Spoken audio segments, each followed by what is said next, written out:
What is going on, everyone? Leon checking in, and we're at it again with another episode. In today's content, we'll be unboxing, demoing, and reviewing the Royal Kludge RK96 wireless mechanical keyboard. As a side note, Royal Kludge did send over the RK96 you see here for this content. And this episode is featured on the Unboxed, Explained, and Demoed playlist, so you can find information related to this topic quickly and easily. And as always, we only feature products or services I buy, use, or am interested in, and you can find the RK96 related items and items shown in this video at the Amazon storefront link in the description below. All things said, let's go ahead and get into it. So here we are with the RK96 wireless mechanical keyboard unboxing.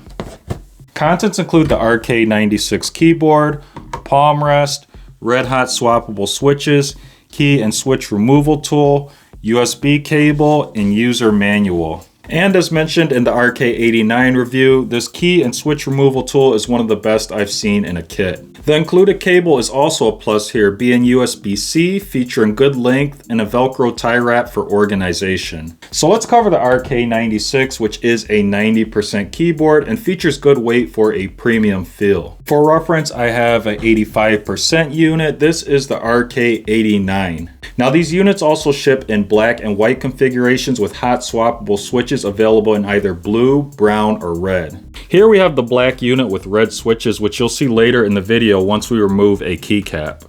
And now is a good time to mention the palm rest. There are a few cool things going on here. So first of all, this palm rest is a hard plastic, but it should provide comfort for some users. Now flipping over, you can see that we have silicone pads on all 4 points there. But what makes this palm rest really cool is it's magnetized. So if we guide it towards the keyboard, it'll just guide into place. As reports, the rear of the RK96 features 2 USB-A options for connecting other devices, as well as a USB-C option for charging. Flipping over, we're going to have unit information, and just like the palm rest, we're going to have silicone bumpers on all 4 points to provide protection for the underside of the keyboard, as well as to prevent sliding. And just like the RK89, we're going to have collapsible feet, and they're going to have silicone pads as well. This in turn gives us 3 keyboard angles: low, medium, and high. And as a side note, I like these collapsible feet. They actually click into place. Now the RK96 is a Bluetooth keyboard, but you can use the receiver method as well. And just like the palm rest, we have clever implementation here. So the receiver is stored in the underside of the keyboard, but just like that palm rest, this is also magnetized. So if we pull up on the receiver and let it go, it stays in place. That's really good to know if you are transporting this. There is less of a worry that this is going to fall out and get lost. And to the left of the unit information, we're going to have a switch for changing between Bluetooth and receiver. And to the left of this, we're going to have our off-on switch.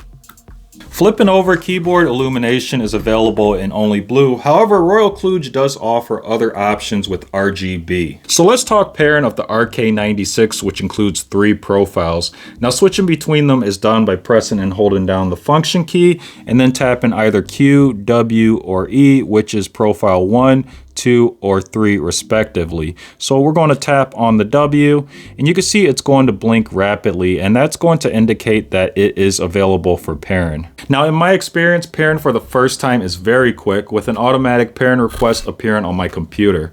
If the pairing request doesn't appear automatically, you may have to go into Bluetooth settings, search for a new device, and look for RK96. Now once you've paired the RK96, then we have light customization. Now this unit has an impressive 20 modes, which we're going to demonstrate here, but I'm going to turn off the lights, hopefully for better viewing. And we can switch between these modes by pressing and holding the function key and then tapping the print screen key.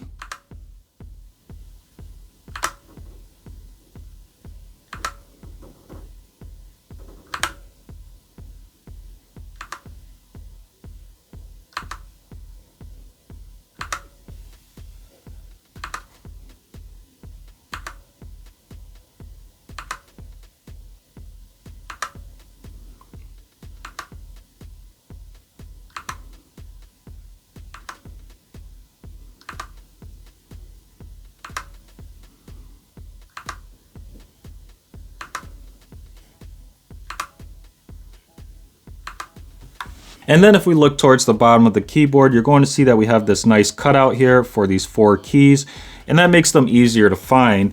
And these allow for more light customization. So if I press and hold the function key down and then tap the down arrow, that's going to decrease the brightness of the lighting. And if I continue to press and hold that function key down and then tap the up arrow, that's going to increase the brightness of the lighting. Now continuing to press and hold that function key, if I tap the left arrow, that's going to decrease the speed of the animation, making it slower. And if I continue to press and hold that function key and tap the right arrow, that's going to make the animation speed faster. Now you may have noticed as we were scrolling through the 20 modes, we had some modes that looked pretty empty, and that's because with this keyboard you can create 3 custom modes, and this will be done by pressing and holding the function key and then tapping either 1, 2, or 3, which are going to be custom modes 1, 2, or 3 respectively. So let's go ahead and tap 1.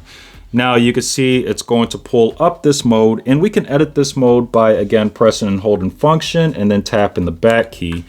Now this enters editing mode, and then we can select keys that we would like to illuminate. So we're going to select some random keys here. And once they are selected, we can save these settings by again pressing and holding the function key and then tapping the back key. Now when it comes to keyboard performance, key travel is going to be really good here, and we're going to have good click feedback.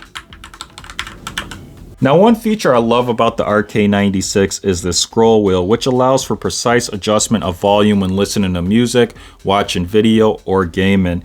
It's also textured, and as we scroll it, we're going to have tactile feedback. This is really nice because it serves as a shortcut. And to the left of this, we're going to have a mute and unmute key. It has really good click feedback. These are both very accessible and allow for quick adjustment. So let's talk removal of the keycap and switches. But before we do so, you want to make sure that you turn off the RK96. That way you don't perform any accidental keystrokes. Now in order to remove the keycap and switches, you will need the included tool. And this end is actually used to remove the keycap, so we'll start there.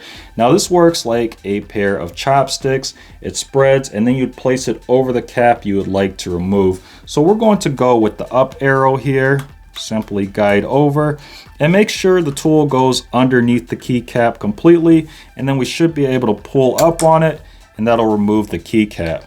Now if we flip over the tool, you're going to see that we have this end here. It's going to look like a pair of pliers, and we're going to guide that right over the switch and it will engage, and then we should be able to pull up the switch itself, remove it.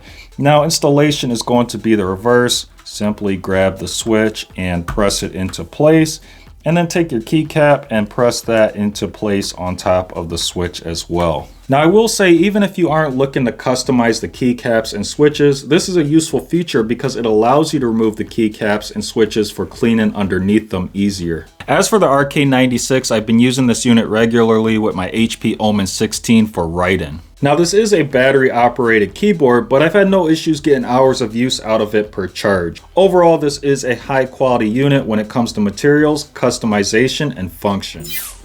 So that is it for today's content. If you enjoyed it and found it useful, please leave a like. If you're watching on YouTube and have any questions or comments, as always, drop those down below and I'll do my best to answer them. Now there are 3 ways you can support the content. The first way is to click on the Amazon storefront link in the description below. There you'll find items that I have bought or would buy, and anything you buy from the storefront does support the content. The next way you can show your support is just by sharing this content with someone who might enjoy it or find it useful. And the last way you can show your support is just by clicking the subscribe button.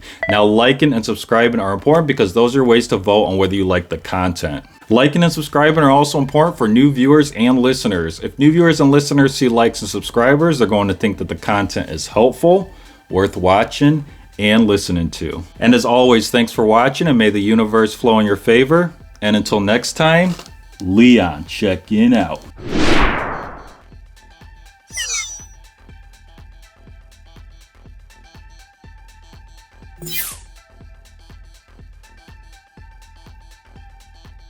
You